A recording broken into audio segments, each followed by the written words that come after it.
ادب میں بعض کہانیاں ایسی ہوتی ہیں جو بظاہر بہت سادہ اور دلچسپ معلوم ہوتی ہیں، مگر ان کے اندر انسانی زندگی کے بڑے سوال چھپے ہوتے ہیں۔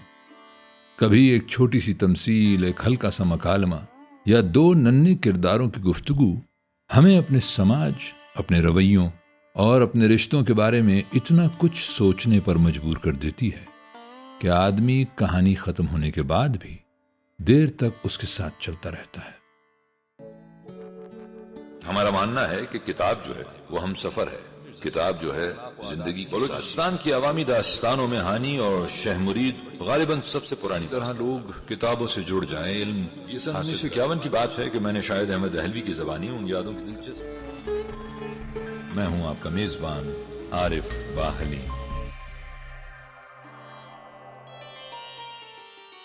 السلام علیکم، نمشکار، ست سری اکال، آداب۔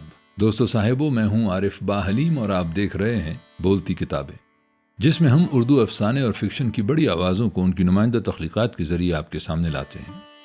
آج ہم جس افسانے کا ذکر کرنے جا رہے ہیں وہ سجاد حیدر یلدرم کی ایک نہایت دلچسپ، معنی خیز اور تہدار تخلیق ہے۔ ایک ایسی کہانی جو بظاہر پرندوں کی دنیا سے شروع ہوتی ہے، مگر بہت جلد انسانوں کی دنیا کا آئینہ بن جاتی ہے، اور وہ ہے چڑیا چڑے کی کہانی۔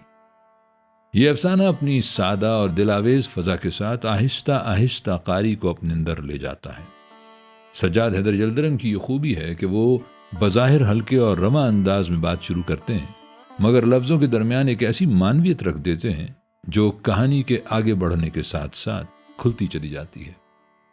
یہی وجہ ہے کہ یہ افسانہ ابتدائی سے اپنی طرف متوجہ کرتا ہے اور آخر تک ایک خاص تاثر قائم رکھتا ہے۔ تو آئیے آج سجاد حیدر یلدرم کے افسانے چڑیا چڑے کی کہانی کو صرف ایک تمثیلی قصے کے طور پر نہیں، بلکہ انسانی رشتوں، سماجی رویوں اور مرد و زن کی نفسیات کے ایک نہایت دلچسپ اور فکر انگیز بیان کے طور پر سمجھنے کی کوشش کرتے ہیں۔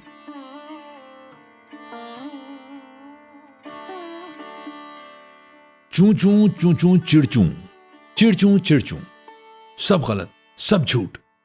چڑیا چڑے کی کہانی بہت انسانوں نے لکھی ہے، مگر قلم در کف دشمن است چوں چوں چوں چوں چوں چڑ چوں۔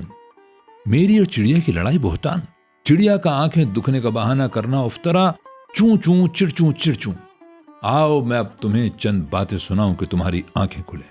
حضرت انسان کو باتیں بنانا بہت آتی ہے، اور بس مجھ کو خدا نے مشاہدے کی قوت عطا کی ہے۔ ویسے دیکھو تو میں بے وقوف، بھولا بھالا، ادھر ادھر پھدکتا نظر آتا ہوں، مگر میں دیکھتا سب کچھ ہوں، سمجھتا سب کچھ ہوں، کہتا بھی سب کچھ ہوں، مگر تم نہیں سمجھتے۔ میں دیکھتا ہوں کہ خدا نے مجھے آزادی طلب اور آزادی پسند مخلوق بنایا ہے۔ پرندوں اور چرندوں میں بہت سے ایسے ہیں کہ انسان سے بالکل نفرت کرتے ہیں اور جنگلوں میں انسان کے گھونسلوں سے دور جا کے رہتے ہیں۔ بعض بے وقوف ایسے ہیں کہ انسانوں میں انسان کے خادم ہو کے رہتے ہیں، مگر میں انسان کی کارستانیوں کو دیکھنے کے لیے شہر میں رہتا ہوں۔ ان کے بڑے بڑے بھونڈے بھونڈے گھونسلوں میں اپنا پیارا پیارا چھوٹا چھوٹا گھونسلہ بناتا ہوں، لیکن وہ پکڑ کے مجھے رکھنا چاہیں تو کبھی نہیں رہتا۔ پنجرے میں بند کر کے رکھنے کی بات دوسری ہے، یا میرے پر کاٹ دیں تو وہ اور ہی بات ہے، ورنہ میں کبھی حضرت انسان سے مانوس نہیں ہوتا۔ میں انہیں خود غرض سمجھتا ہوں اور پرلے سرے کا ظالم۔ مگر مجھے اپنی کہانی سنانی ہے، ضمناً حضرت انسان سے بھی دو باتیں ہو جائیں گی۔ خدا کا شکر ہے کہ اس نے مجھے ایسا اچھا لباس دیا، ایک حد تک خوبصورت، مگر نہ اتنا کہ انسان کی حریص نگاہوں کا ہدف بن جاؤں۔ جسم میں پھرتی دی کہ خوشی خوشی پھدکتا پھروں، چھوٹے پروں میں پرواز کی تیز طاقت دی کہ انسانوں کی رفیق، ان کی ہم خصال، ان کی چہیتی بلی کی دست برد سے بچوں۔ جسم ایسا موزوں دیا کہ بیان نہیں ہو سکتا، نہ اتنا بڑا کہ شاہین اور باز مجھ پر جھپٹیں جیسے وہ کبوتر پر جھپٹتے ہیں، نہ اتنا چھوٹا کہ حشرات الارض کی طرح بالکل حقیر ہو جاؤں اور کوئی مجھے دیکھے ہی نہیں۔ آواز کیسی اچھی، چوں چوں چوں چوں چڑ چوں چڑ چوں۔ آپ کے نزدیک اگر یہ خوش آئند نہ ہو تو نہ صحیح، اور میں خوش ہوں کہ آپ اسے پسند نہیں کرتے، لیکن میرے ننھے دل کی خوشی اور طمانینت ظاہر کرنے کے لیے بہت کافی ہے۔ چوں چوں چوں چوں چڑ چوں چڑ چوں چوں چوں۔ شکر ہے خدا کا کہ اس نے بلبل کا ترانہ شیریں اور نالہ رنگین مجھے نہیں دیا، ورنہ صیاد اور قفس یہی میرے رفیق ہوتے۔ بے وقوف بلبل کو دیکھیے، قفس میں بیٹھ کے بھی گاتی ہے اور اپنی اسارت پر دردانگیز نہیں دلاویز نالے کرتی ہے، اور نہیں سمجھتی کہ یہ اس کی اسیری کو اور بڑھاتے ہیں۔ گلو گلچیں کا گلا بلبل خوش لہجہ نہ کر، تو گرفتار ہوئی اپنی صدا کے باعث۔ اگر ذرا بھی عقل ہوتی تو قفس میں پہنچتے ہی خاموش ہو جاتی، اور اس وقت خاموش رہتی کہ یا قفس کھلتا یا موت آتی۔ میں اڑتا ہوں، پھدکتا ہوں، دانے چکتا ہوں، مگر الحمدللہ کسی کو آزار نہیں دیتا۔ خدا کی زمین سب کے لیے اور اس کے دانے سب کے لیے ہیں۔ یہ فلسفہ قدرت نے مجھے سمجھا دیا ہے، اور اس لیے میں سب سے کہتا ہوں، آؤ اور کھاؤ، خدا کی نعمتوں سے فائدہ اٹھاؤ۔ جہاں بہت سے دانے ہوئے اور ہم اپنے تمام ہم جنسوں کے ساتھ پہنچے، پھر وہاں اگر اور مخلوق چگ رہی تو میں معترض نہیں ہوتا۔ کبوتر ہوں، مینائے ہوں، فاختائیں ہوں، سب کو صلاح عام ہے، سب ساتھ آئیں اور کھائیں۔ میں عقل خورا نہیں، تنہا خوری میری عادت نہیں ہے۔ حضرت انسان کی بعض باتوں پر مجھے بے ساختہ ہنسی آتی ہے۔ چوں چوں چوں چوں چوں، چڑ چوں چڑ چڑ چڑ چوں۔ کس قدر مغرور مگر سادہ لوح جنس ہے۔ میرا نام کنجش کے خانگی رکھا ہے، یعنی جب انسان کے یہ گھونسلے جن میں وہ آج کل رہتے ہیں نہ تھے، اور وہ باہم کی طرح غاروں اور کھوؤں میں رہتے تھے، تو میں نہ تھا، میرا گھونسلہ نہ تھا۔ یا کیا اب میں سوائے ان گھونسلوں کے کسی اور جگہ اپنا گھونسلہ نہیں بناتا؟ اب بھی چمن، صحرا، مرغزار، وادی، درخت، جھاڑی میرے گھونسلے کے لیے ویسے ہی موجود ہیں جیسے انسان کے گھونسلے۔ میں تو ان کے بے ہنگم موٹے موٹے گھونسلوں میں اپنا گھونسلہ صرف اس لیے بناتا ہوں کہ یہاں رہ کر اس ریاکار مخلوق کی کرتوتوں کا اچھی طرح مشاہدہ کروں، اور پھر اپنے ہم جنسوں میں بیٹھ کر ان خود بینوں اور بے وقوف مغروروں کے اوپر ہنسوں۔ اگر میں انہیں انسان خانگی کہوں تو زیادہ زیبا ہے۔ پھر ان کے گھونسلوں کا حال سنیے، ایک بڑا ہے، ایک چھوٹا ہے، ایک اونچا ہے، ایک نیچا ہے۔ یہ کیوں؟ مساوات کیوں نہیں؟ اسے تو میں سمجھتا ہوں کہ ان کے گھونسلوں کے اندر کے خس و خاشاک، جنہیں انسان کیا کہتے ہیں، بھول گیا؟ ہاں، میز، کرسی، فرش و فروش مختلف رنگ کے ہوں، کیونکہ میں بھی کہیں سے تاگا، کہیں سے تنکا، کہیں سے پتہ لا کر گھونسلہ بناتا ہوں، لیکن بڑائی چھوٹائی کیوں ہے؟ ہاں، خیال نہیں رہا تھا، اس کی وجہ معلوم ہوئی۔ میں نے دیکھا ہے چھوٹے گھونسلے والا انسان بڑے گھونسلے والے انسان کے سامنے سر جھکا کے ہاتھ جوڑ کے کھڑا ہوتا ہے، اس کی خدمت کرتا ہے۔ لا حول ولا قوت، کس قدر بے غیرت مخلوق ہے۔ میں نہ اپنے ہم جنس کی اور نہ کسی غیر جنس کی خدمت کرتا ہوں۔ اگر مار بھی ڈالو تو خدمت نہ کروں، اور کیوں کروں؟ خدا کے فضل سے ہم سب مساوی ہیں، کسی کو ایک دوسرے کی خدمت کرنے کی ضرورت ہے نہ آرزو۔ اپنے بال بچوں کی خدمت کے سوا کسی کی خدمت کرنا، کسی کے گھونسلے پر جا کر دریوزہ گری کرنا آر کی بات ہے، ننگ کی بات ہے۔ مگر انسان، وہ مدعی عقل، احمق جو اپنے تئیں درس آموز قدرت خیال کرتا ہے، اس نقطے کو نہیں سمجھتا۔ ہائے ریاکار انسان! اس نے ایک لفظ نکالا ہے اور اس پر اسے بہت ناز ہے۔ کہتا ہے سوائے میرے کسی میں حیا نہیں، سب جاندار سوائے انسان کے بے حیا ہیں، حیا اور شرم کا احساس صرف مجھ میں ہے۔ او ڈینگ مارنے والی مخلوق، بس جسے تو حیا کہتا ہے وہ ریاکاری ہے۔ انسان چڑا اور انسان چڑیا، کبوتر چڑا اور کبوتر چڑیا دانہ بدلی کرنے اور پوٹا بھرانے میں ایک ہے۔ میں نہیں جانتا کہ انسان نے یہ عادت کبوتر سے لی ہے یا کبوتر نے انسان کی نقل اتاری ہے۔ میں اس کی تحقیق نہیں کر سکتا، کیونکہ کبوتر اگرچہ پرندہ ہے لیکن ایسا احمق، قدر حریت ناشناس پرندہ ہے کہ انسان سے بہت مانوس ہے، اور ایسا کاہل ہے کہ اپنے لیے گھونسلہ بھی نہیں بناتا۔ انسان اس کے لیے گھونسلہ بناتا ہے، اور یہ اس کے عوض میں اس کا درم نہ خریدا غلام بن جاتا ہے، اور وہ اسے پکڑتا ہے مگر پنجرے میں بند نہیں کرتا۔ پھر بھی یہ اس سے نفرت نہیں کرتا اور اڑ نہیں جاتا۔ لیکن کبوتر گو اسے رات دن اوٹرگوں کی زر میں لگانے اور دانہ بدلی کرنے کے سوائے کوئی اور کام نہیں۔ صبح سے شام تک یہ حضرت دانہ بدلی کیا کرتے ہیں، اور یہ خیال رہے کہ دانہ بدلی بچوں کا پوٹا بھرنے کے لیے نہیں۔